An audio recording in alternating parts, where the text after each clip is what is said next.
Olá, tudo bem, professora? Oi, boa noite, João. Boa noite, tudo bem? Tudo Então, jóia. bom, gente, começando aqui, meu nome é João, eu sou gerente de educativo do Museu de Arte Sacra, que é um museu estadual e é administrado pela Associação de Produtores Culturais, Ação Cultural, né? E por conta desse período, desse processo de afastamento social, de isolamento social, a gente resolveu, então, desenvolver atividades online, AD, né? Ou AD, não sei se é esse, mas também Remota. remota, para continuar o trabalho, né? Então, a gente está apresentando no museu, além das lives, a gente está apresentando no museu toda quarta-feira. A gente desenvolve trabalho com vídeo de um projeto chamado Você Sabia, onde a gente vai mostrando peças do museu, falando da história do museu, do prédio, acompanha a gente lá. Em breve a gente vai ter o site também, vai ter exposição 360 também, fiquem atentos. E também a gente desenvolve uma série de atividades, né? A gente vai também ter oficina em breve. Então fiquem ligados nas nossas redes.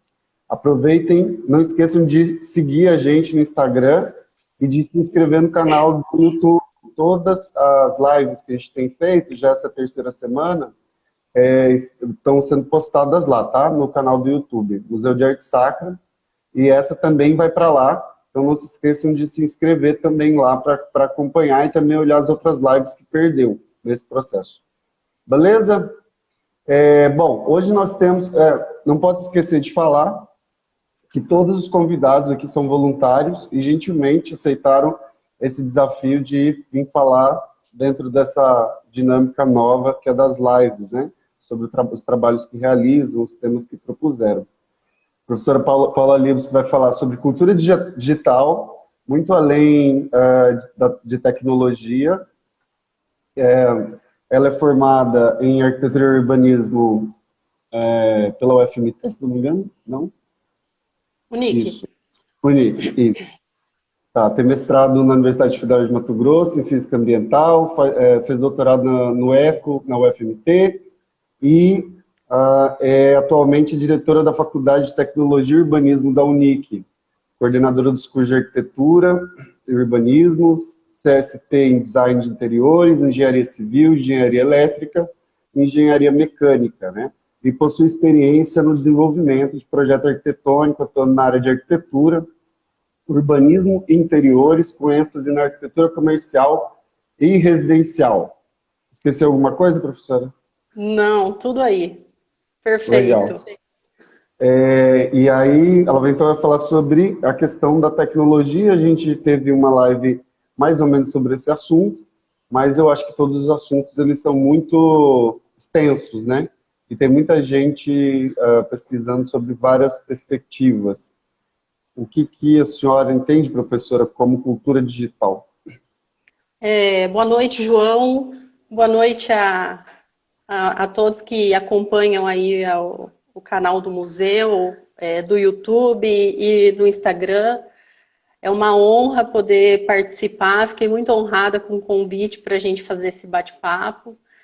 E eu venho estudando cultura tem pouco tempo. Eu ainda estou em desenvolvimento no meu doutorado pela ECO, né? Estudos de Cultura Contemporânea na UFMT. E de lá então que eu venho me aprofundando um pouco mais nesse tema de cultura. Não é especificamente um tema qual eu estou abordando única e exclusiva. Como eu sou arquiteta, eu tenho estudado muito a relação do jovem do século XXI com a escola, com o espaço escolar. E esse tema da cultura, né? Quando você me fez o convite, me chamou muito a atenção por conta desse contexto a qual estamos vivendo também dentro da universidade, de estarmos trabalhando com as nossas atividades de forma remota. E aí, por isso que foi o interesse de trazer um pouquinho esse bate-papo. Eu não sou uma conhecedora profunda, mas depois que a gente entrou nessa nova roupagem, né, de adquirir conhecimento e de nos relacionarmos uns com os outros, foi me interessando muito esse assunto, né? Entendendo que a cultura digital, ela é um tipo de cultura. Ela não é uma cultura isolada, ela não está além da cultura qual a gente já conhece, que são signos, símbolos, tradições, tudo aquilo que caracteriza um grupo, a qual eu me relaciono, você se relaciona, né? Então, nesse sentido, a gente vem trazendo um pouquinho essa questão da cultura digital como um tipo de cultura a qual a gente também está vivendo hoje em dia. E aí a gente precisa entender que a gente tem várias plataformas, né? Quando a gente vem falar da cultura digital, a gente entende que é só a internet, né? Mas a internet, ela é uma das plataformas. A partir do momento que eu copio uma imagem no meu pendrive, ou que eu salvo um texto no meu computador, ou que eu faço alguma manipulação de dados, eu estou fazendo cultura digital. Então, a internet, ela não é a cultura digital. A gente precisa tirar isso, né? Às vezes as pessoas entendem que tem que estar online para poder estar inserido dentro desse contexto de cultura. E não é bem assim que as coisas funcionam. Ela pode ser transmitida através desses canais. Então, a internet hoje a gente sabe que é um meio muito mais ágil, a qual a gente troca, a gente compartilha essas informações. E é isso que é o legal. Lá atrás, né, quando a gente não teve o boom da internet, a gente tinha um emissor, que era principalmente o rádio e TV, e nós éramos simplesmente o receptor dessas informações. Hoje não. Hoje a gente também pode compartilhar, a gente também pode produzir conteúdos. Isso se torna mais fluido através desses meios digitais. Então, em vez de ser de um para um, ou de um para vários, da TV para vários, né, seria a cultura em massa, mas a gente tem de muitos para muitos. Eu recebo de você, manipulo e compartilho, ou eu produzo um conteúdo e compartilho com você, e você manipula esse conteúdo e compartilha com o próximo, e isso é muito interessante. Uhum, sim.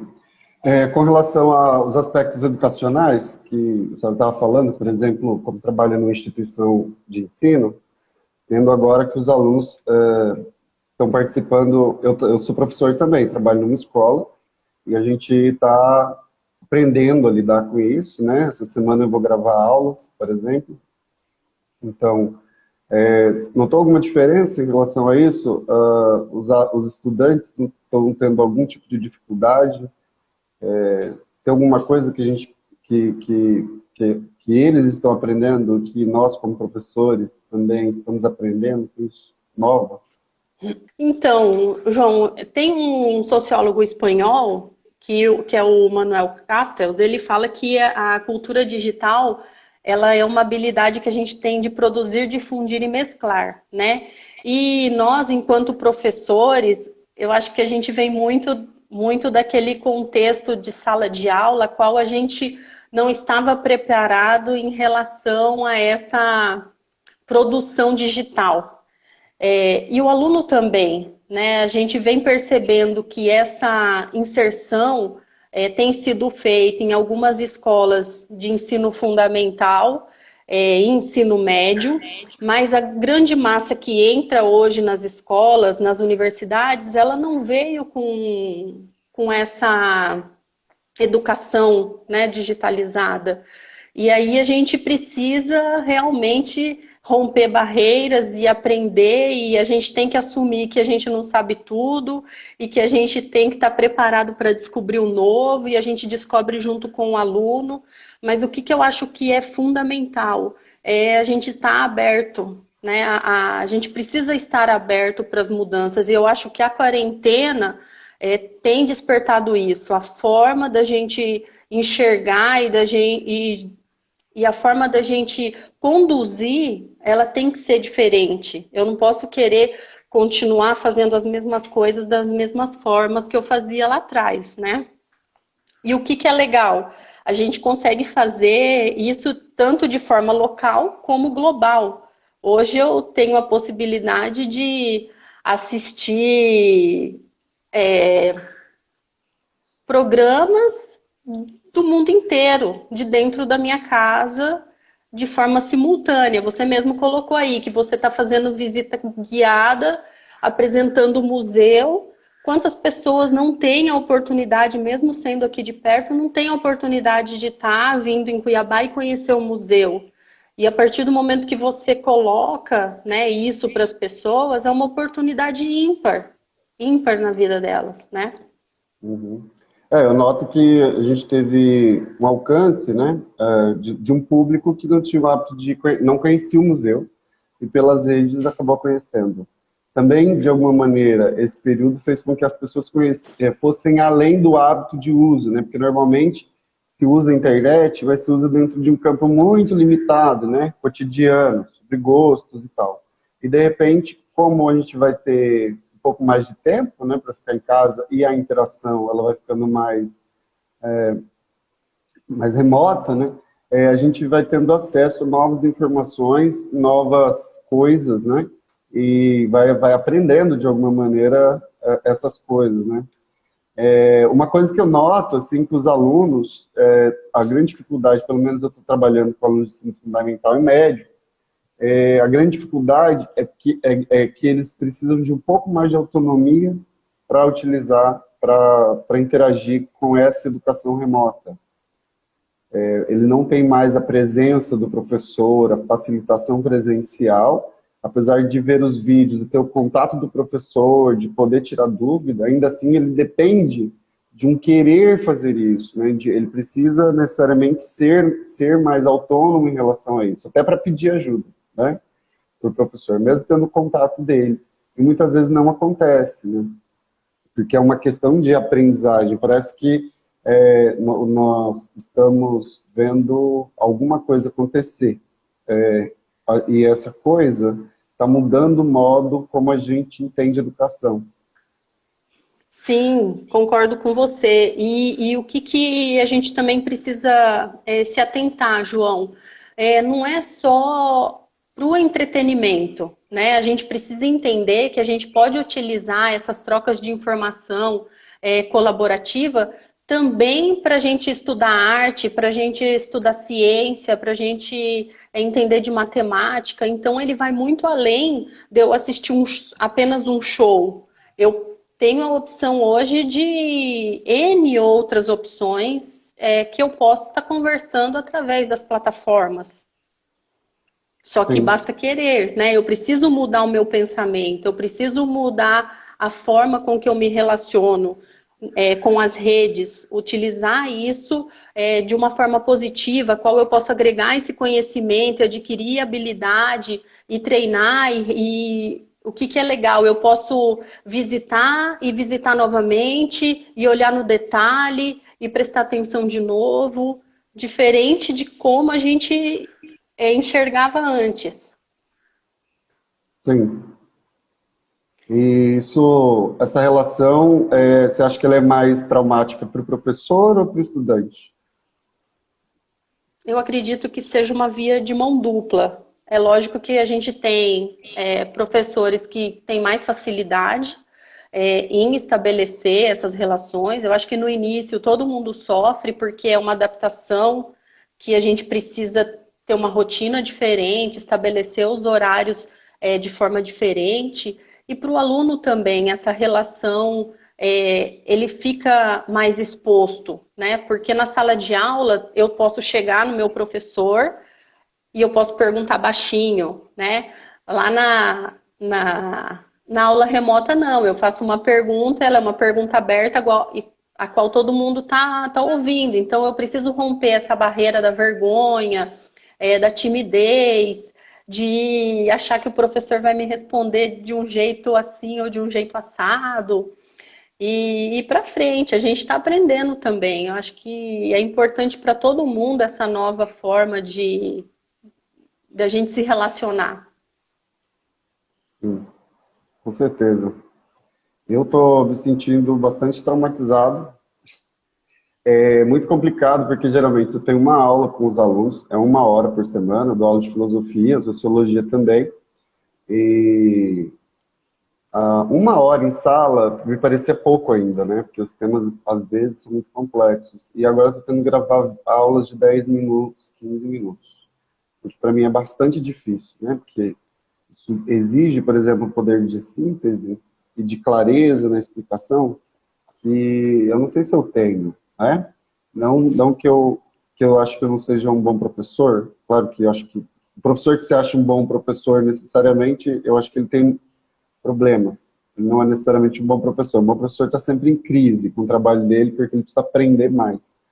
Pelo menos acredito nisso.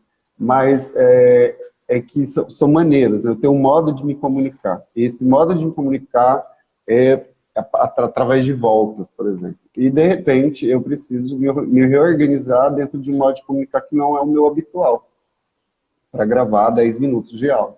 Uma aula que eu daria em 1 hora, né? E, ao mesmo tempo, eu tenho alunos que têm tempos de aprendizagem diferente. Alguns olham um vídeo desse, mais objetivo, e pegam rápido, outros não. Outros dependeriam, por exemplo, de uma nova explicação, ou de uma nova perspectiva de explicação, né? Uma nova tentativa, ou de uma interação olho a olho, e isso é uma coisa, por exemplo, que pesa para alguns alunos, né? A gente, por exemplo, perdendo esse contato, a gente perde isso que dentro da escola a gente tem. Que é entender, por exemplo, o tempo de aprendizagem diferenciado de cada aluno, né? E aí, isso vira um problema que as coordenações precisam responder, que precisam resolver, por exemplo. Sim, no caso nosso lá, nós estamos trabalhando com essa mediação ao vivo, né? Então, Uhum. talvez a gente não tenha essa dificuldade a qual você está enfrentando, porque a gente tem 1 hora e meia, 2 horas de transmissão e é simultâneo. Igual eu estou conversando aqui agora com você, o meu professor está numa sala de aula com os seus 20, 30 alunos, né? Passando conteúdo e passando atividade. Agora, essa questão que você coloca, João, de fazer uma síntese de conteúdo em 10, 15 minutos, o interessante disso para o aluno é a questão dele poder assistir isso diversas vezes, né? Até contribuindo para o processo de aprendizado dele. Se ele tem um aprendizado um pouco mais lento, ele pode pausar o vídeo, voltar, fazer de novo, assistir de uma forma mais lenta. Só que a gente precisa aprender a aprender dessa forma, né? Também não é Então, fácil. também não. Mas mesmo pausando, muitas vezes, por exemplo, até pela minha experiência, você explicou de um jeito, como professor você acha o suficiente, você organizou Sim. e que aquilo. Alguns alunos entenderam, outros não. E aí você em sala, você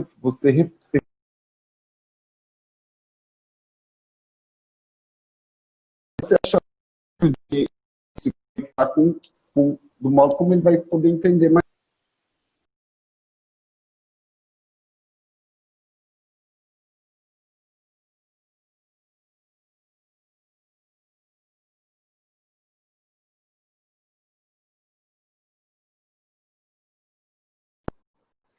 Nós vamos, estou dizendo, né, um vídeo. Oi? Cortou de novo.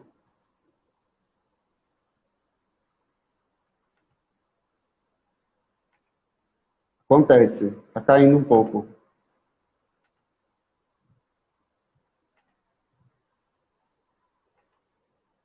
Voltou? Oi? Oi, Tá. travou. Acontece. A internet, ela Muito. trava. Esse horário tem muita gente online. Temos mais esse Sim, problema ainda. sim.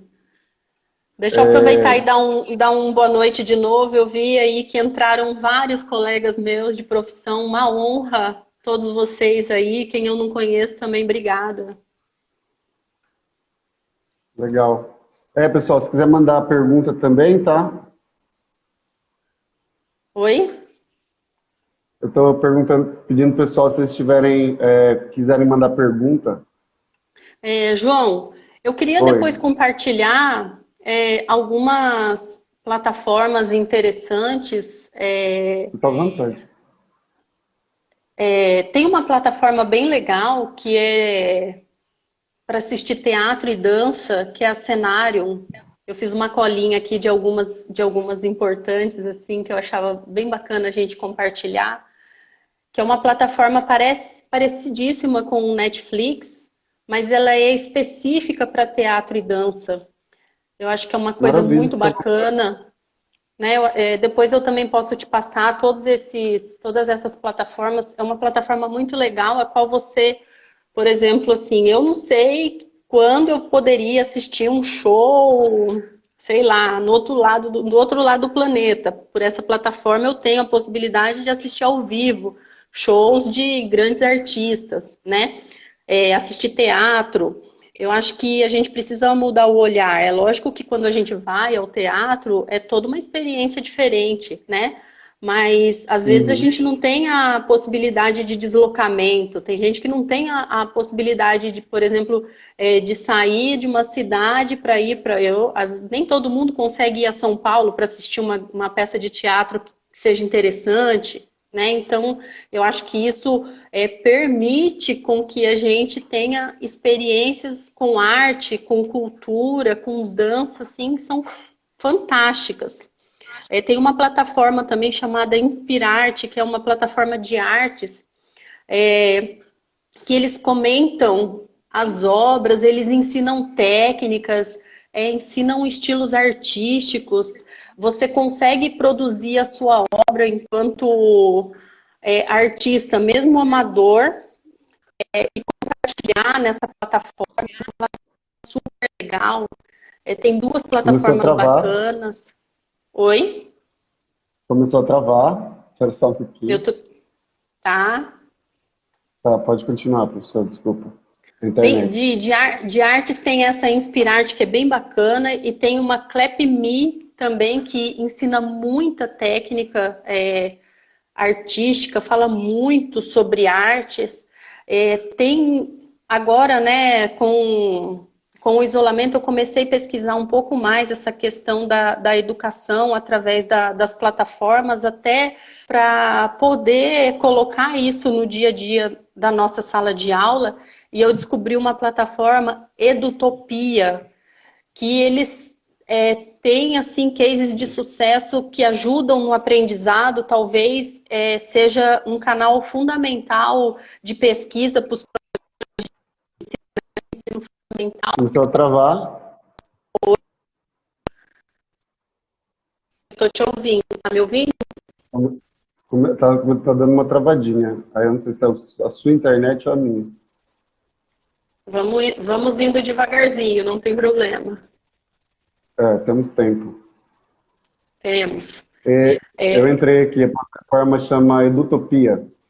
Edutopia é uma plataforma fantástica, ela ajuda os alunos a aprender e ela pega muitos casos de sucesso que a gente pode, né, pegar como uma experiência para poder replicar, que é muito bacana o trabalho dessa plataforma.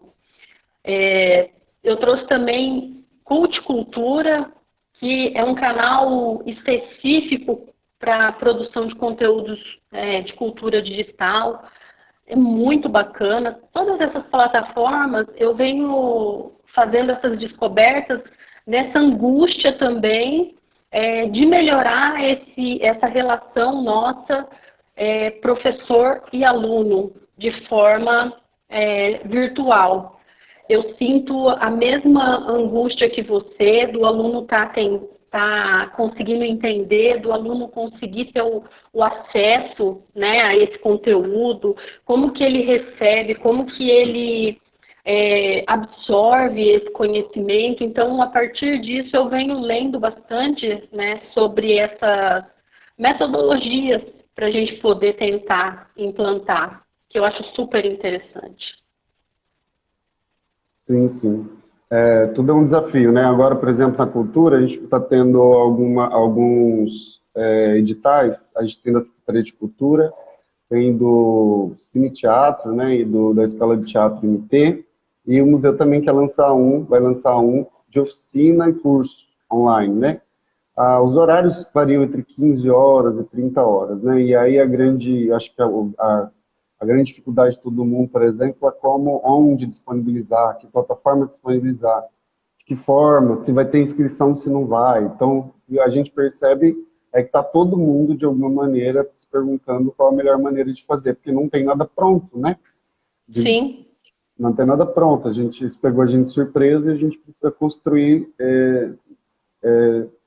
dispositivos funcionais, né, para aquilo que a gente deseja construir. Sim, eu gostaria de compartilhar uma última plataforma, que é uma plataforma muito acessível, que é o Google Artes e Cultura. O Google Artes e Cultura, ele permite um acesso tanto pelo navegador da internet do computador normal, e ele também possui um app para Android. iOS eu não tenho certeza, para Android eu tenho certeza que eu já instalei no meu celular. E nessa plataforma do Google, João, você consegue também fazer visita guiada em museus do mundo inteiro. Então, museu na Espanha, São Paulo, Minas Gerais, você pode conhecer pontos do Rio de Janeiro. Eu fiz uma visita no Morro de São Carlos, no Complexo do Alemão, essa semana. 360, igual você colocou, né? Nós vamos ter visita 360. Eu me sentia dentro daquele espaço. Talvez eu não tenha a oportunidade um dia de conhecer aquele local igual eu conheci pela plataforma, né? E eu acho isso super interessante. Eu entrei no Museu do Van Gogh, em Amsterdã, e eu consegui acessar pavimento por pavimento, né? Então, isso vem mostrando que você pode romper uma barreira de espaço e tempo. Eu posso estar aqui em Cuiabá, visitando o museu, eu consigo olhar na íntegra uma obra do Van Gogh, né? Eu posso perceber o estilo de pincelada naquele quadro, e se eu tenho interesse por aquele quadro, ele me traz toda uma descrição daquela obra, como que foi pensado, por que que foi pensado, e são lugares assim que eu não tenho expectativa de quando, como eu posso conhecer, né? Sim, claro, com certeza. Eu acredito que nós estamos num momento de reinterpretar o mundo. Eu acho que a gente tem que aproveitar esse momento para aprender e para transmitir, né, essas novas experiências que a gente está vivendo. Sim, você estava falando sobre as plataformas, né?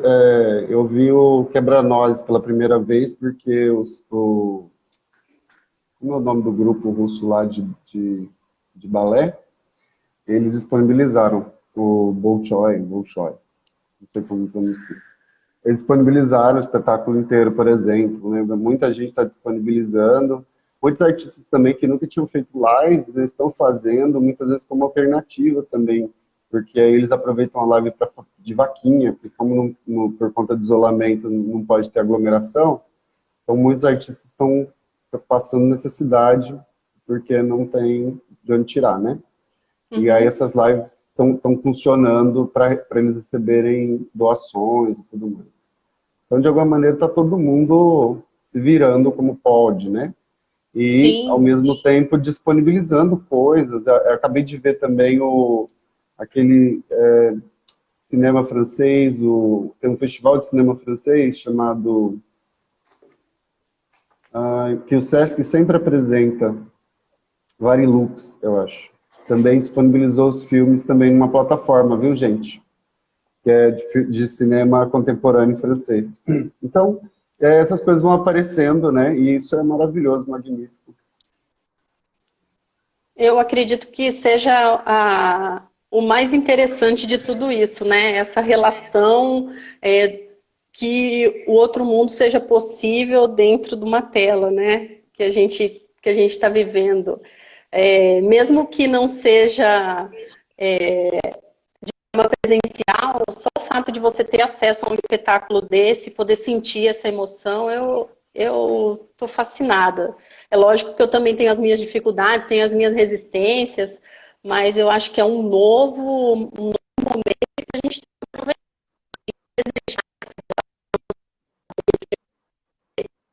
Hoje, lá no Rio de Janeiro, você, pela plataforma do Google, você tem 4.000 itens do Rio que você pode visitar. Então, eu conheci o Teatro Municipal do Rio em detalhes, entendendo a escultura, entendendo os anjos que foram colocados e o porquê de cada anjo, a história. É a mesma coisa que você está fazendo aí no museu, apresentando a peça, contando a história.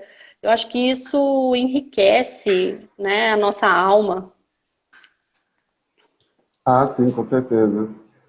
Mas ao mesmo tempo não nos tira o sentimento de que a gente precisa dos abraços, né? Não, não, eu estou sentindo muita falta de todos os meus amigos que estão aqui assistindo, com a gente, está participando desse momento. Eu sou muito do contato, da presença, estou sofrendo em casa, mas é um novo, né? É uma nova visão que a gente tem do mundo e que a gente tem que aproveitar. Sim, com certeza. E a gente está aprendendo todo dia, cada vez mais. O pessoal está pedindo os links para você depois. Aí, se quiser já Tá? colocar aqui, se quiser já colocar aqui, a gente pode depois botar também na edição, quando a gente for colocar no YouTube, É só eu ir colo- digitando aqui? na resposta. Tá. Eu vou digitando aqui, porque eu copiei alguns que eu gostaria de comentar, porque eu fui descobrindo isso, pesquisando, né, novas plataformas e como que eu poderia melhorar dentro da nossa sala de aula, como que eu poderia ajudar meu professor, como que eu posso ajudar meu aluno. E aí eu fui descobrindo coisas maravilhosas. E eu quero fazer uma visita virtual aí no museu também. Eu Ah, e conheço, assim que eu tiver pronto, a conheço o gente vai museu, mas disponibilizar. eu acho que eu vou, numa próxima visita, a gente acaba enxergando com outros olhos, né? Uhum. Você não vê da mesma forma. Ah, com certeza. A gente está preparando, né? Mas como você está falando, alguns museus, principalmente os museus da Europa e tudo mais, eles estavam já nesse processo adiantado, né? No Brasil a gente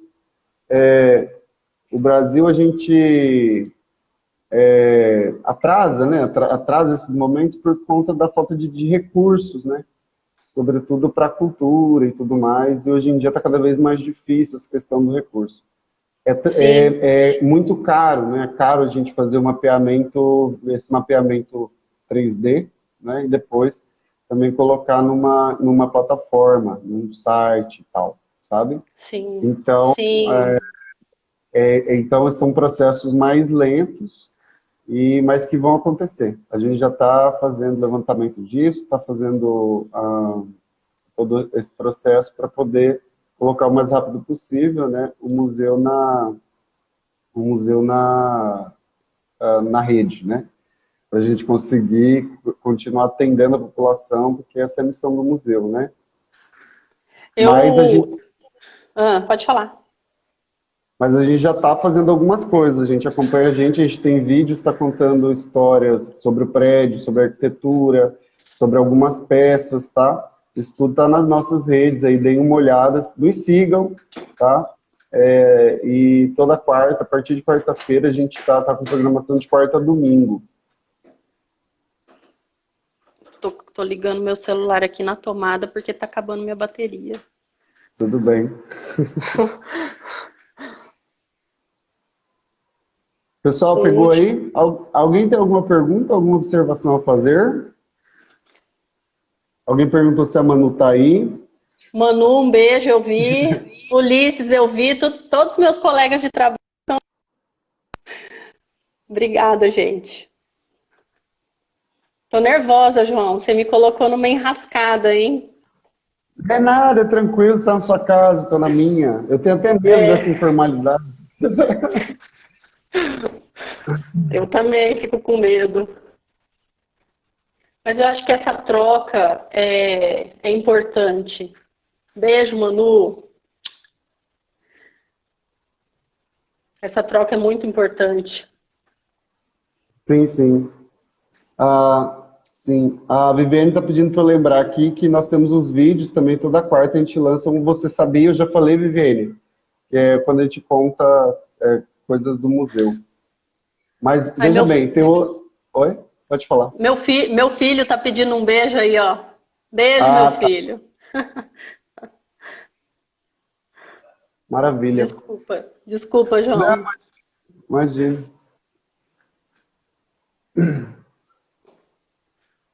Pode falar desse. É pílulas? São pílulas? Agora tá na moda, né? A gente fala pílula Não, do chama... conhecimento. como se fosse, são pequenos videozinhos de 1 minuto, 2 minutos, né, onde a gente vai explicando. Aí pega uma peça, conta a história dela, conta o período e tudo mais. E aí tem uma artezinha, a gente também trabalha a comunicação, que é muito bom, que é o Diego, acho que ele está aí. Oi, Diego, você trabalha muito bem, Diego. Ah, e ele está fazendo os videozinhos e a galera está gostando bastante, né? Toda quarta-feira a gente lança um novo. Aí a gente já tem sobre Dom Aquino, que é um dos personagens do museu, tem sobre o prédio, a arquitetura, e algumas peças, né? E aí a gente vai toda semana lançar um enquanto persistir, né? É o isolamento social. Então, Ai, todo que mundo bacana. convidado. Bacana. Vamos, E é no canal do YouTube? tá no canal do YouTube, mas também tá no Instagram. Procurei no Instagram, que vocês acham também. Instagram, Facebook, e a gente tem Twitter também, tá lá também colocado, todas as redes. E um A gente blog que está precisa sendo atualizado. nós precisamos compartilhar com os nossos alunos de arquitetura, né? Saber sobre a arquitetura do museu é fundamental. Ah, maravilha, com certeza. Inclusive, a gente está com um plano agora de lançar o edital para fazer cursos, né? Eu não sei se você Uhum. se lembra, eu cheguei a falar disso. E aí a gente está procurando uma parceria, inclusive, aí para usar uma plataforma, né, de uma instituição educacional, para a gente conseguir fazer essas oficinas funcionarem e tal. Fica aí a, Fica a dica, né? Ué, fica a vamos fazer a dica. ponte. É, Eu sou aberta ao novo, adoro fazer evento, adoro fazer evento, proporcionar, e aí se eu puder ajudar de alguma forma, a gente vai tentar e a gente, vamos ver, se der certo, a gente faz. maravilha, quem sabe nasce uma Pode contar sempre comigo. maravilha, que bom saber. E aí, professora, mais alguma coisa? Alguém tem alguma pergunta? Alguém tem alguma pergunta? João, na verdade, assim, eu acho que o que é mais importante, né, de tudo isso é a gente estar aberto ao novo, né? De nada adianta a gente ter também um monte de plataforma e um monte de curso, se a gente não tiver aberto ao novo, a aprender dessa forma nova, a compartilhar. A gente precisa estar disposto, a gente precisa estar disponível para isso, né? Porque também gera um tempo que você está lá pesquisando, está consultando. Eu acho que isso é o fundamental, a gente precisar ser otimista, mudar a forma de ver, deixar de enxergar só problema e fazer as coisas acontecerem, né? É muito fácil eu ficar reclamando que a sua aula não está boa, que o seu vídeo não está bom, que você está travando e eu não estou aberta a receber isso, né? Então, eu Uhum. acho que a gente precisa mudar a forma de pensar também. Acho que isso é fundamental. Olhar diferente para tudo isso. Que é a história da autonomia que eu estava falando, né? Que eu acho que Sim, para os adultos, eu acho que deveria ser mais fácil, né, de compreender. Mas eu já dei aula no FMT 2 anos como substituto. Nem sempre os adultos também eles compreendem que eles já estão numa posição de autonomia, né? Então estão sempre muito desejando que as coisas sejam mais mastigadas. Aí você dá um texto, o texto é muito difícil, aí ele espera que a explicação da aula seja suficiente para ele entender, e aí ele não entende que contar com o texto é fundamental para que a aula funcione, e ele consiga com a aula destravar as dúvidas.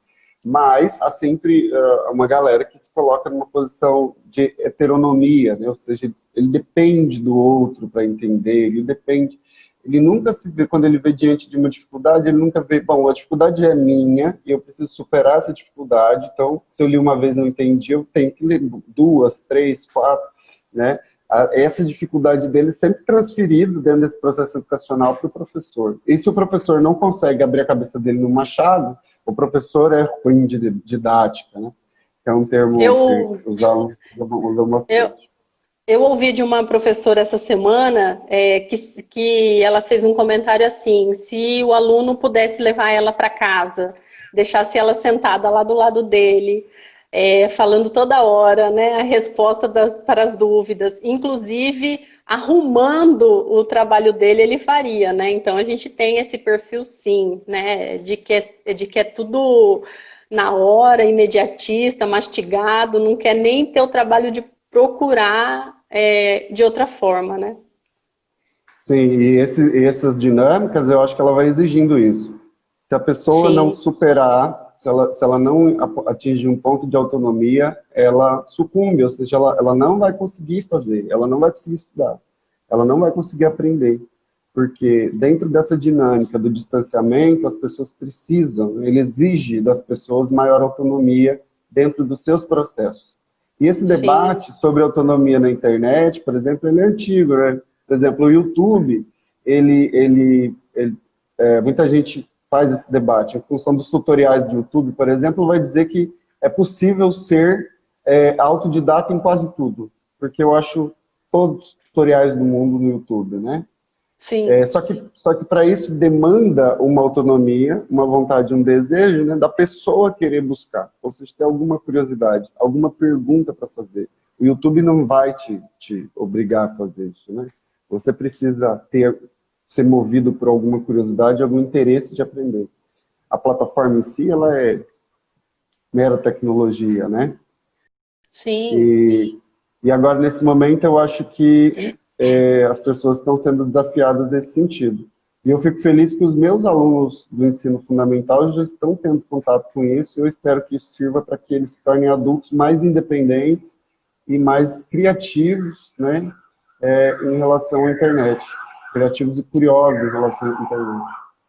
E saber procurar, né, João? Você é um professor mediador e que você vai indicar a fonte, mas ele precisa saber também buscar uma fonte saudável, uma fonte segura, né? Não é qualquer fonte, não é qualquer local que ele vai procurar. Isso também é fundamental, essa curiosidade. Não é porque eu vou jogar lá no Google a palavra e a primeira que aparecer é o que eu vou utilizar, né? Saber fazer uma seleção de um conteúdo que realmente seja relevante, que tenha um caráter científico, não é qualquer informação, né? Porque a gente também tem isso, tem muita informação e qual informação eu vou utilizar, né, para aquilo ali que eu estou precisando. Isso aí também é importante. Essa autonomia de busca, como eu vou buscar, como que eu vou conhecer, também é importante. Sim, e o professor está ali para ampliar um pouco essa informação, né? Ninguém busca informação sem uma informação anterior. As pessoas falam, mas você tem um mundo na internet. Não, você não tem um mundo na internet, você tem a internet e o seu mundo. E você vai ouvir a música baseada no seu mundo, quer dizer, se você não tem o hábito de ouvir música clássica, você não vai buscar isso no YouTube, né? Você vai ouvir, vai continuar ouvindo as músicas na internet que você costumava ouvir no rádio, percebe? Sim, Então, e o professor, ele media essa superação, né, cultural que a pessoa tem, né, esse limite cultural, para que, a partir dessa superação, essa ampliação, não superação, no sentido de alargamento, né, a partir disso ele consiga transitar pela internet atrás de mais informações, atrás de mais coisas. Né? Agora, o professor não pode ser o mentor, essa professora, né, amarrada lá, escravizada por esse aluno, por esse estudante, né, há 24 horas dizendo como ele deve pensar, o que deve fazer, como deve escrever. É preciso superar essa preguiça, viu, minha gente? Mas tá mudando, tem bastante gente mudando. Acho que a gente tem que parar de ficar falando toda hora, né? Ai, tá difícil, eu não consegui, eu não tenho isso, eu não tenho aquilo. A gente sabe que todo mundo vai ter uma dificuldade pontual, específica, e o ser humano é isso, né? Essa evolução é romper essa dificuldade, essa barreira e fazer o melhor de você para aquilo que você ama, né? Eu sempre falo para os meus alunos, né? Tem aluno que chega às vezes e fala assim: ai, eu tô cansado de fazer esse projeto, eu já mudei 5 vezes. Eu falo assim, mas você está estudando e está cansado, né? Você vai fazer isso para o resto da sua vida, você não pode estar cansado, né? Então, a gente precisa mudar, mudar essa forma de enxergar. Eu fiz uma vez só, não, tá ótimo, é assim e tá tudo bem, né? E não é, a gente refaz, tudo é dessa forma. Ah, sim, mas é porque a coisa da educação, educação pragmática, né? Uma ideia de que a educação ela tem um fim, então eu aprendi, eu sou tal coisa, né? E as pessoas não percebem que, no geral, uma profissão ela é mutante, né? Até o mercado exige que você se adapte, como no caso agora. Nós, da área da educação, que trabalhamos com educação, um vírus exige que a gente se adapte. Tem professores que não sabiam, mal sabiam lidar com o computador, que estão tendo que lidar com plataformas digitais. Então, Sim. não tem isso, sou formado em, sabe? Como se o diploma que a instituição desse para ele, desse tudo que ele precisa para ser um profissional. Quando, na verdade, não. Ele ser um profissional, ele vai ter que lidar com dificuldades diárias, né? E com não saberes diários e vai ter que superar. Não, e essa busca pelo conhecimento é constante, né? Essa atualização, ela é constante, não para. A gente, eu sempre falo assim, estou fazendo doutorado agora e toda hora eu fico em crise, porque eu falo assim, eu não sei nada. E quanto mais eu leio, parece que eu menos sei.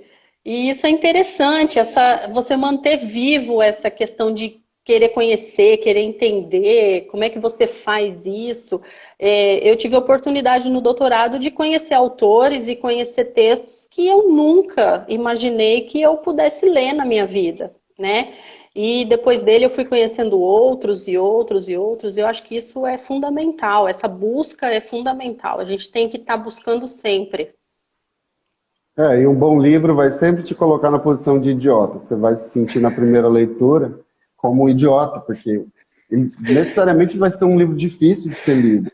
Os maiores, os grandes livros, os clássicos são muito difíceis de serem lidos. Então, é impossível fugir a isso, né? A gente precisa se acostumar a se sentir idiota nesse processo, de se sentir, não sei, sendo competente, tá? E usar isso de maneira efetiva, como você falou, não é?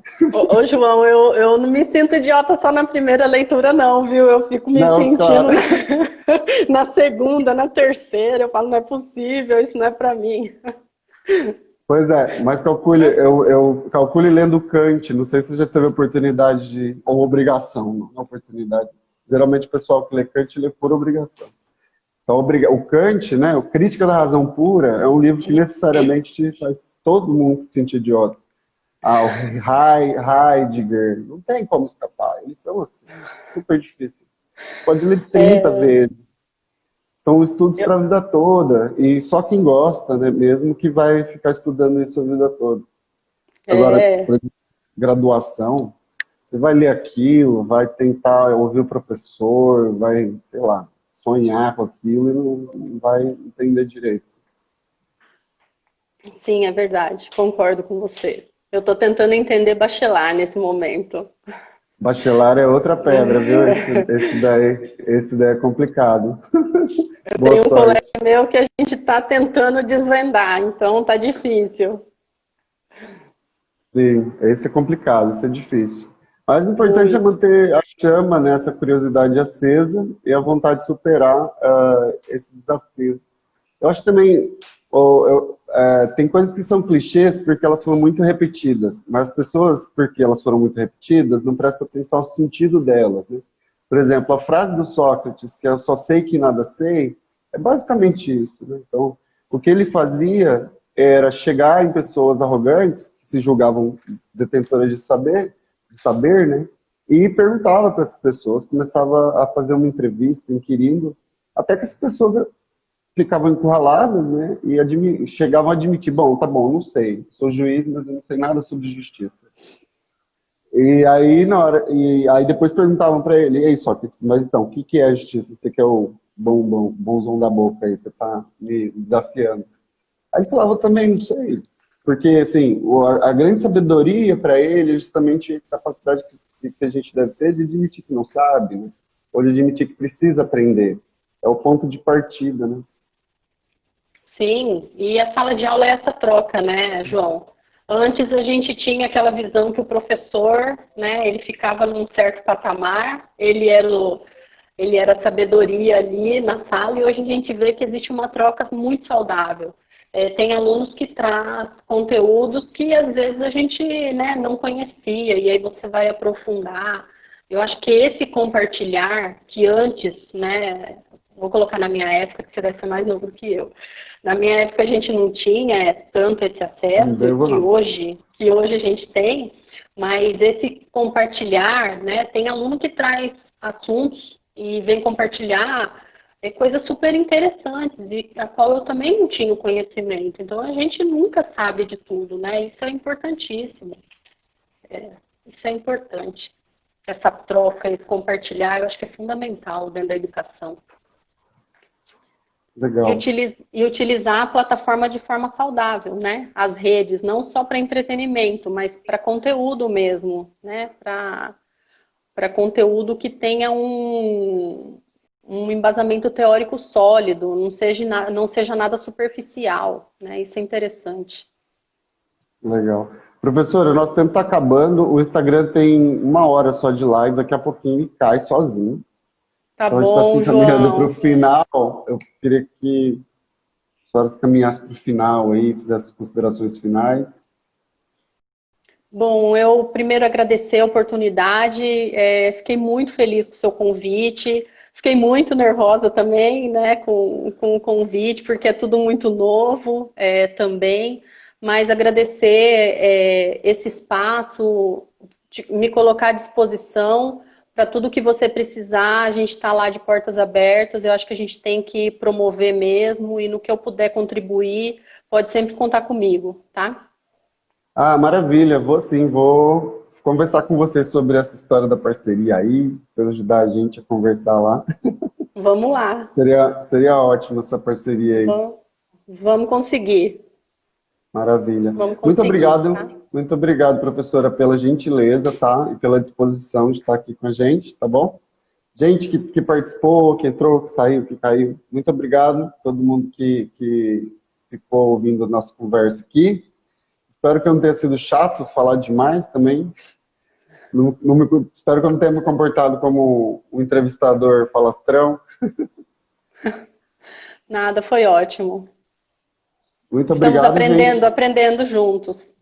Ah, sim, com certeza. Aprendi bastante. Muito obrigado, gente. Boa noite, tá? Se cuidem. Olha, juízo. Fique em casa. Não é para fazer festinha, minha gente. Não é para fazer festinha. Não é para ir no mercado toda hora. Vamos lá, use máscara, álcool em gel, ok? Não vamos deixar esse vírus se espalhar. Vamos espalhar só conhecimento. Boa noite. Sim. Conhecimento, arte e amor, tá, gente? Só que a gente pode espalhar. Tchau, até mais. Tchau.